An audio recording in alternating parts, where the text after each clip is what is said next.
जो नीचे जलाधारी है, पीठिका है, जिस पे शिवलिंग रखा हुआ है, ये माता पार्वती जी का हस्त कमल है। जहां से पानी नीचे गिरता है उसके राइट भाग में गणेश जी, लेफ्ट भाग में कार्तिकेय जी हैं। बीच में जो मोटी सी लाइन है वो अशोक सुंदरी है। ऊपर से जो बूंद बूंद पानी जिस कलश में से गिर रहा है वो शंकर भगवान की 5 लड़कियां जया, विषहरा, शामली बारी, गौतली और देव, ये शिव जी की 5 बेटियां हैं जो निरंतर भगवान शिव के साथ में निवास करती हैं। ऐसा मेरे शिव का आनंद है। बस हमें इतना जानना है, बाकी क्या हमें उससे मतलब नहीं है। दुनिया कुछ भी कर,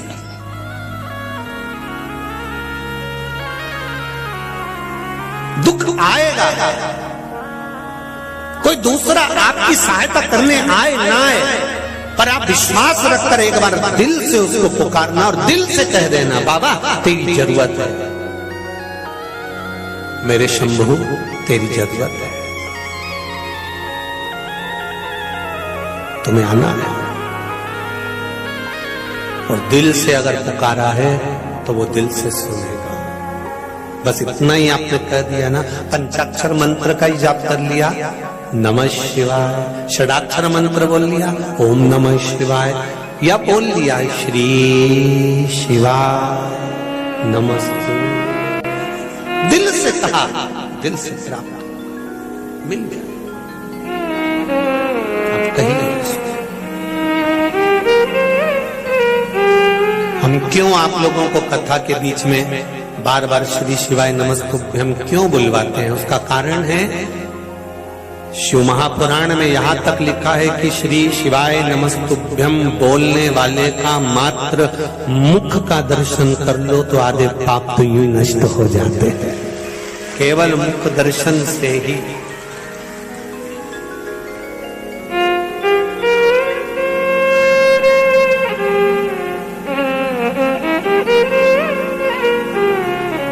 बैंक की जो बुक होती है उसको कहते हैं बैंक की पासबुक। क्या बोलते हैं? जम के तो बोलो जरा, काशी वालों मालूम है ना आप लोगों को? जो बैंक की बुक है उसको लिखा होता है बैंक की पासबुक है।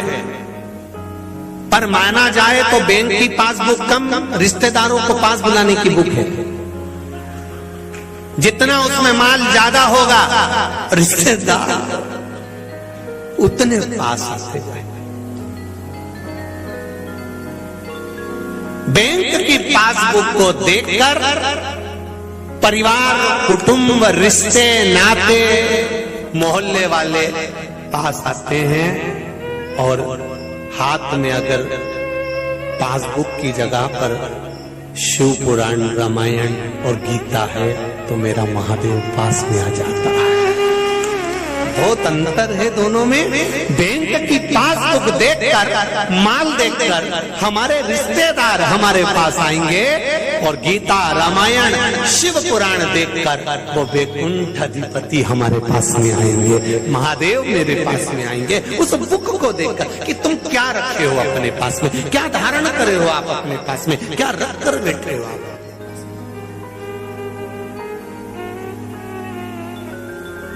शिव कथा का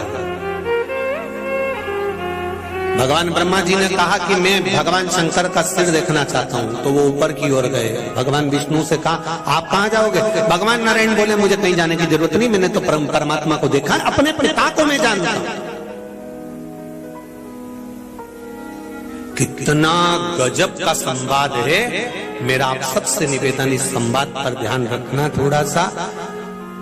कितना गजब का संवाद है कि भगवान विष्णु कह रहे हैं मैं मेरे पिता को अच्छी तरह से जानता हूं, कोई बताने की जरूरत नहीं है। ये भगवान विष्णु ने जो कहा, ये शब्द तुम्हारे मुख पर होना चाहिए जिस समय पर तुमको ज्ञान देने वाली चंद्र घंटा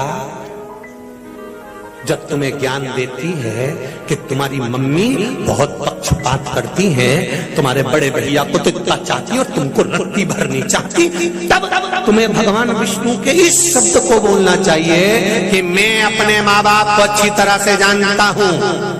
सुन ले जगदम्बा, काल रात्रि कुष्मांडा, इतना मत बोल देना नहीं तो त्रिशूल हाथ में आ जाएगा। इतना नहीं,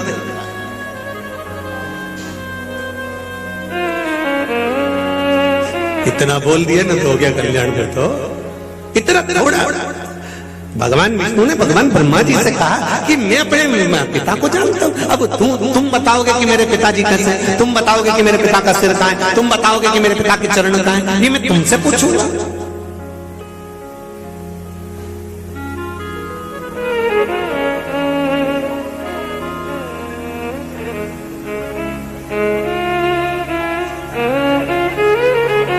सारी दुनिया के लोग, सारी दुनिया के लोग तुम्हारी तारीफ करेंगे, पर केवल एक जगदम्बा ऐसी होती है जो हमेशा गलती छाटती रहती है। तुम में तो अक्ल ही नहीं है।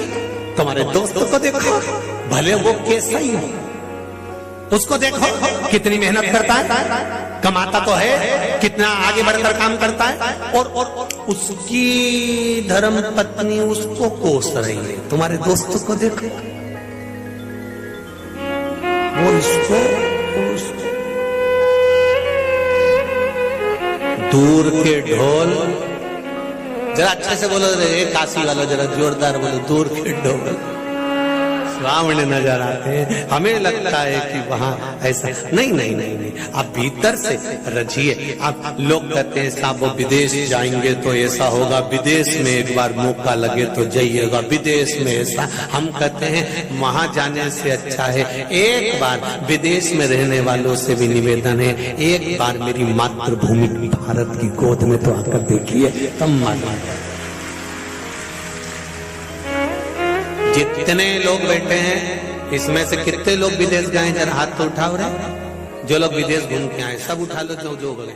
आप लोग विदेश गए थे।